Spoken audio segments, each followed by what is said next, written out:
Hey guys, welcome to part 4. So in this episode we're going to finish up this front wall and then that back wall. The difficult part of this is getting this door to work right. I don't even know how I'm going to do the door. Maybe a sliding glass door on hinges. I'm not really sure, but stick around to find out.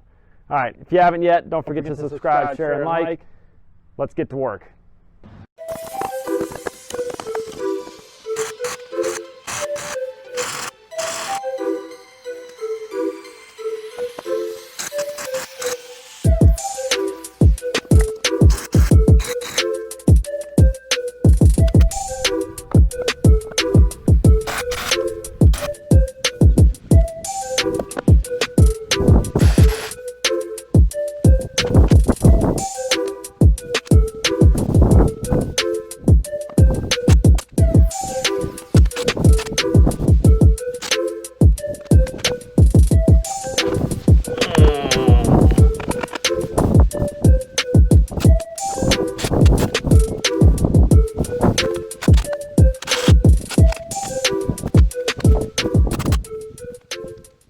Alright, first logical step, what windows do I have that I can use? Well, I got these doors. They're exterior doors and they're double pane windows.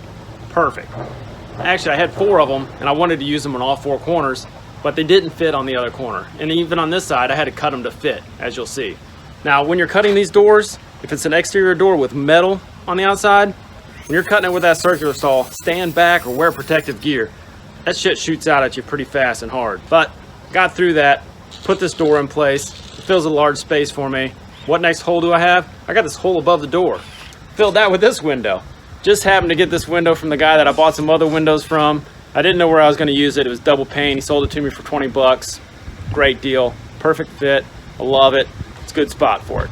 Now, this spot, man, I wish one of those doors with the window would fit, but it doesn't. It's just too tall. The window itself in the door is too tall for this space. So I'm going to end up building a little wall. I'm going to put that wall in here, put as big a window as I can. Then we'll be done with the window portion of this. Then we got to fill in all the little triangles. I'll do some speed editing.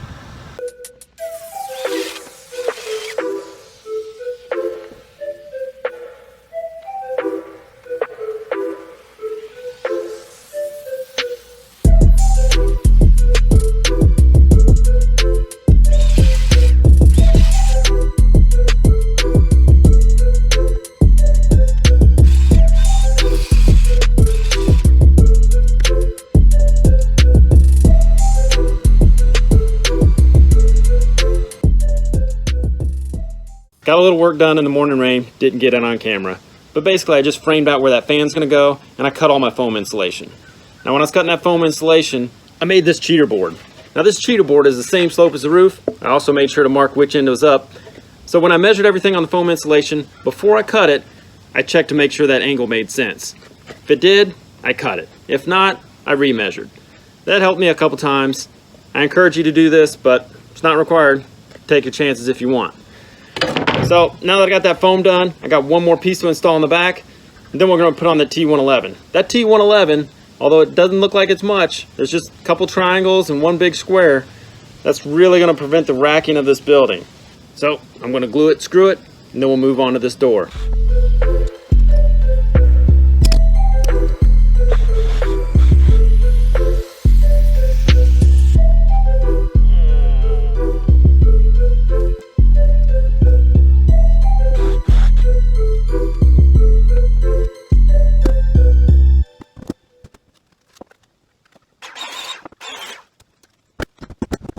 So I just got done bragging about my cheater board and it helped me out one more time.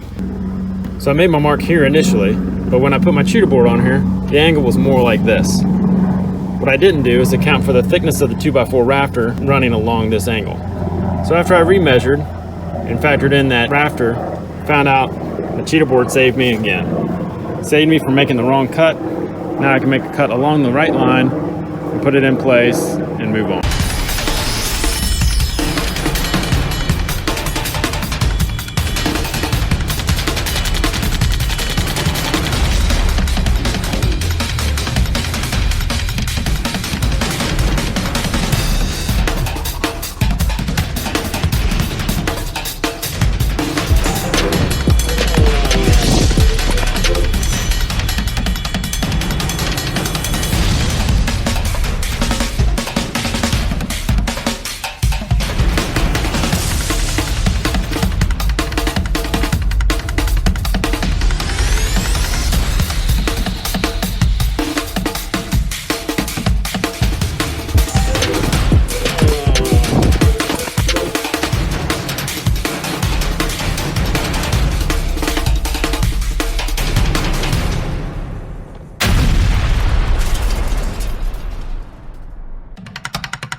Hey guys, almost there. You might have noticed when I was putting on those triangles that I still had to hammer in the nail.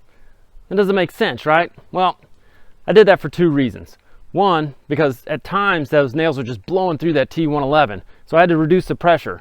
Some of them would still just seat right, and some of them didn't. So I had to hammer them the rest of the way. But in this case, when I was up here,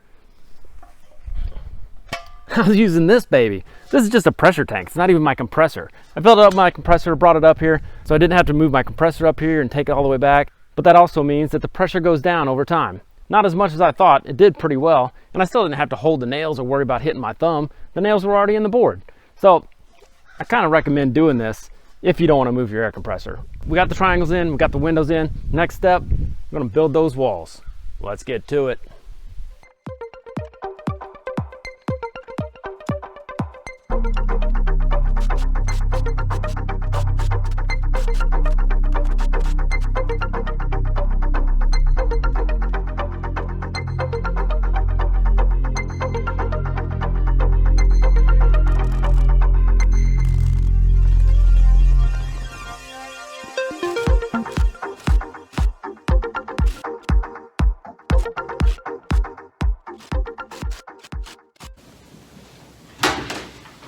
You did really good, little buddy.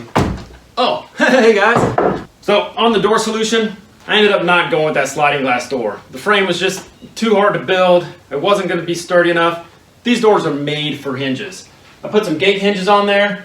It moves really nice, feels really sturdy, and I love it. I even put a frame around it and it seals up really great. So what's next? Part 5. So we'll put in that fan up there, we'll put on a ridge vent, put insulation everywhere, and I got to seal up these little corners on the bottom.